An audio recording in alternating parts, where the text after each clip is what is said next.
Hello guys and welcome back to my channel for yet another episode of this tactic tester. This weekend's episode is a very interesting one because we welcome a former creator back onto the tester for the very first time. It's going to be a very interesting one. It's their second bite of the cherry and hopefully they can topple our current leader at the top of the leaderboard in Mike. It's going to be an interesting one. Make sure you stick around for it. But before we get into the episode and the tactic, I need to remind you guys of the rules and the current state of our leaderboard.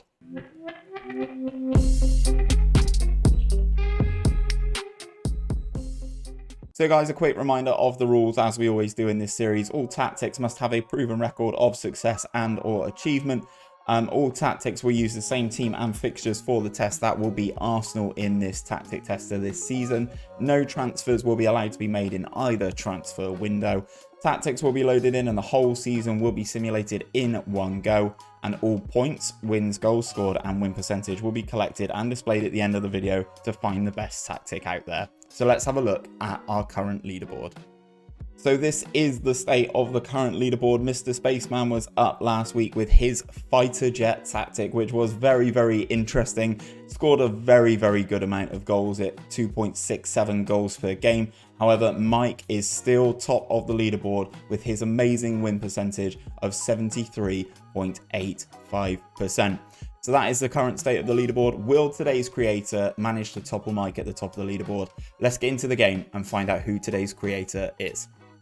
So then guys, we are in game and as I said in the introduction, we are welcoming a creator back onto this series for the second time as we welcome FMStinger back onto the channel with his second attempt at running the gauntlet of this tactic tester. I have to hold my hands up and apologize directly to you, Stinger, as he was the first guest on this series when we started it back in November, I believe. And I don't think he quite grasped the magnitude of how bad Arsenal's defense was. And obviously he was the first creator, and as you can see from the leaderboard that was just on the screen, he is no longer inside the top 10, I believe it is, on the leaderboard. So this is his chance to get back in there and prove how good he is tactically. He is a fantastic content creator. All of his links will be down below, so make sure you head over on YouTube, Twitter and Twitch and check him out and give him a follow and a subscription on all of those platforms. So now then guys, let's get into Stinger's tactic. So I've got it all loaded up here. It is the sharpshooter tactic. Man loves his wrestling references. I mean, we've already had the lie, cheat and steal and stuff. So we now have the sharpshooter right here. This is the tactic. I'm not going to go into it in too much detail. I believe Stinger's done a breakdown of this tactic on his channel himself. This is from his, I believe, Club Bruges save. So yeah, this is the tactic. He's currently got a sweeper keeper, wing backs both on both sides on support, ball playing defenders. He's got this halfback to kind of make a more defensive unit, a box-to-box midfielder, a roaming playmaker, a winger on the right-hand side on attack, which I actually think will really suit Nicolas Pepe, an inside forward on the left on support. Again, I think that will suit Aubameyang, and then a target man up top on attack duties. As we do, obviously I'm not going to break down the tactical styles on the left hand side, but it is a custom vertical tiki-taka. So again, another style that I think will suit Arsenal. As we always do in this series, we will hit that quick pick button so you can see some faces to those positions. Standard Arsenal defense. Last time out, Stinger had a 3 at the back, and I don't necessarily think that Arsenal are very well suited to that. I think their strengths are kind of trying to outscore people, maybe. So it'd be interesting to see how we get on with this one. Leno in goal, Bellerin holding, Gabriel and Tierney make up the defensive unit. Thomas Partey slips in at that halfback role. Box-to-box midfielder on support duty is Granit Xhaka. The roaming playmaker is Dani Ceballos.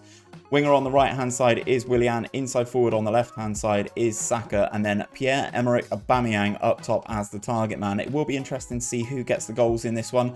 If I were personally using this formation, I would probably go along the lines of something like this. And probably stick Pepe in as that winger, Lacazette up top, and then Aubameyang as the inside forward. That would probably be how I would get on with this. But let's simulate the season. Let the assistant manager do the damage with this tactic and see how Arsenal get on.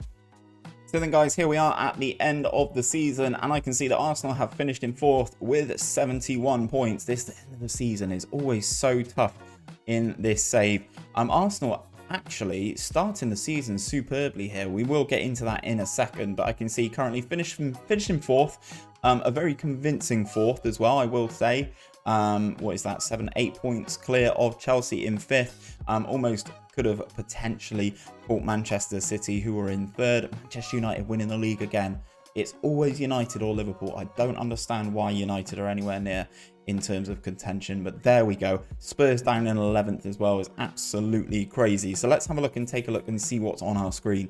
So Lacazette, top goal scorer. As I said, I would have played Lacazette up top. 19 goals for the Frenchman in this save.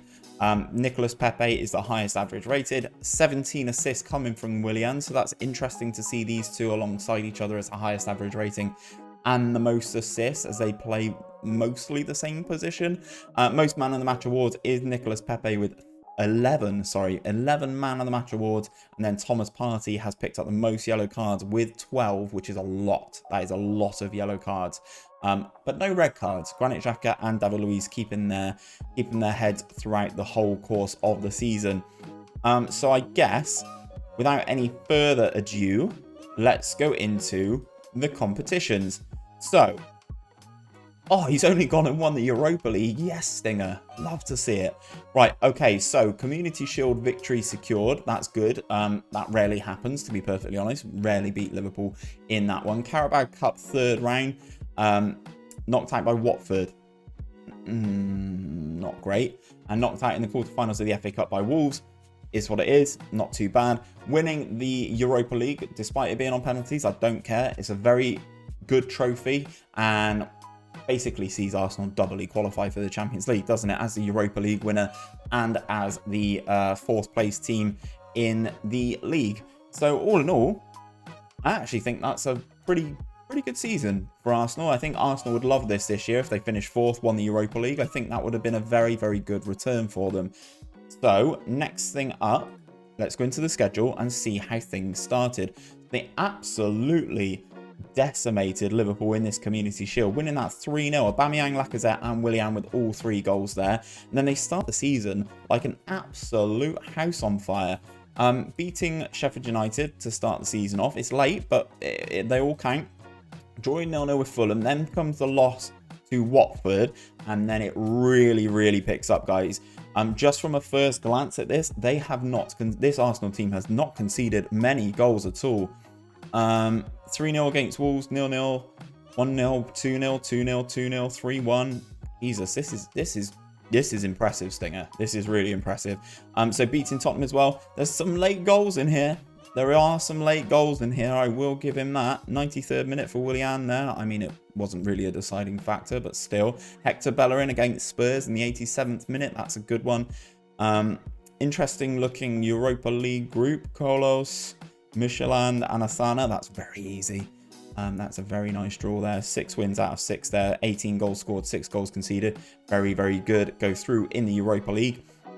It goes all very well, even up until the 2 games against Manchester City. Beating Man City at home 3-0.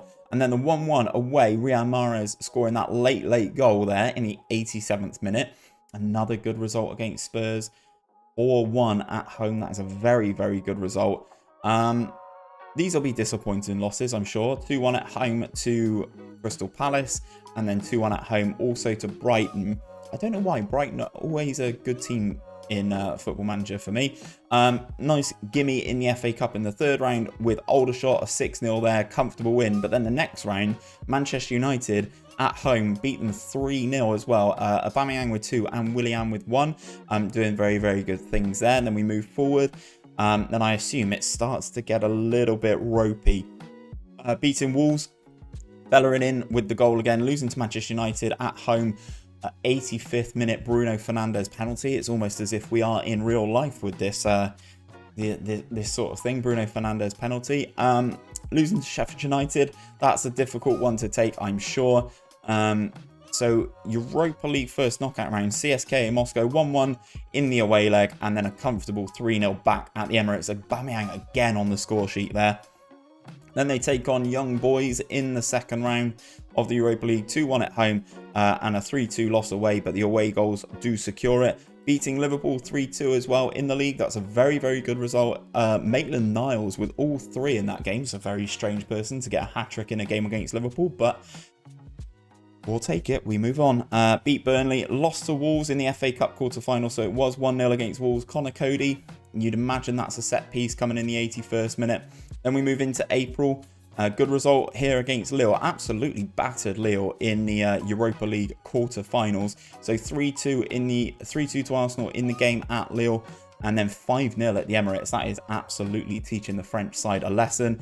With that nice victory against West Ham, this is a potential banana skin, that West Ham game. We've definitely seen that previously in this save. Lost to 1-0 to Liverpool at Anfield. Not too bad. West Brom 1-1.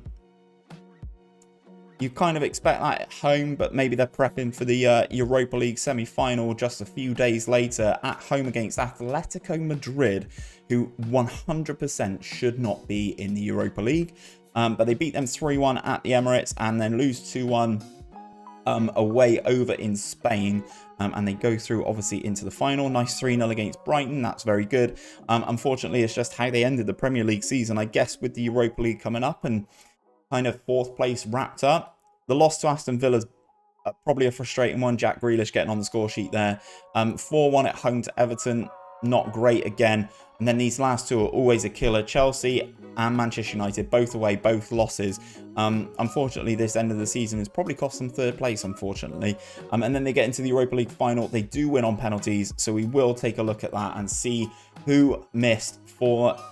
who's that? Real Sociedad is the real name, isn't it? So Reece Nelson missed for Arsenal.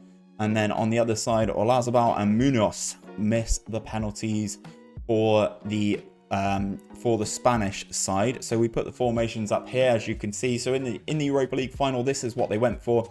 Basically what I kind of suggested. So Leno in goal, Maitland-Niles, David Luiz, Gabriel, Kolasinac. That's interesting. Thomas Partey as that halfback. Ceballos, Willian, Aubameyang, Pepe, Lacazette.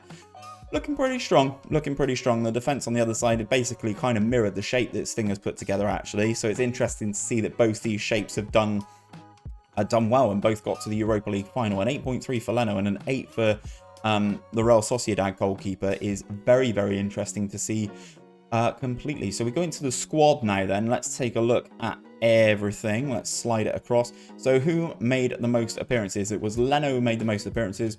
No surprise as the goalkeeper. Gabriel chipping in with 53 of his own. It's not too bad. Lacazette, 48. Ceballos, 47. Aubameyang with 47 as well. 47 on Willian.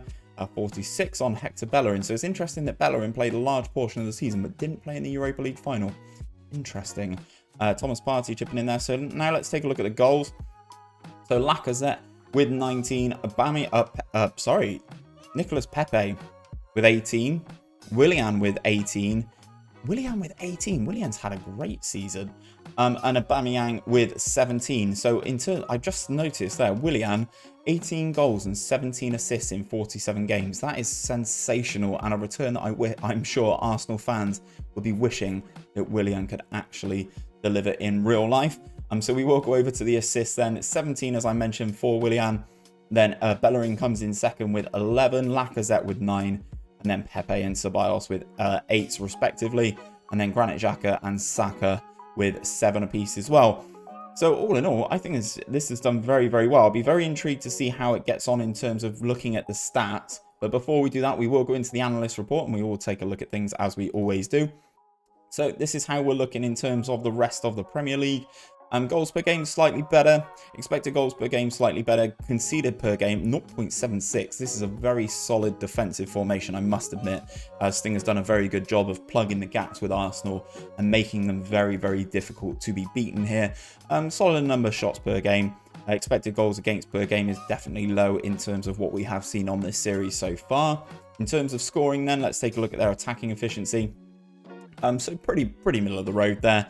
A conversion rate of what's that? Just over 11.5% on 13 shots a game is pretty good. You'd expect something like that. So we go into conceding then. 16 of 41 assists conceded in the last 49 matches have come through balls. Interesting.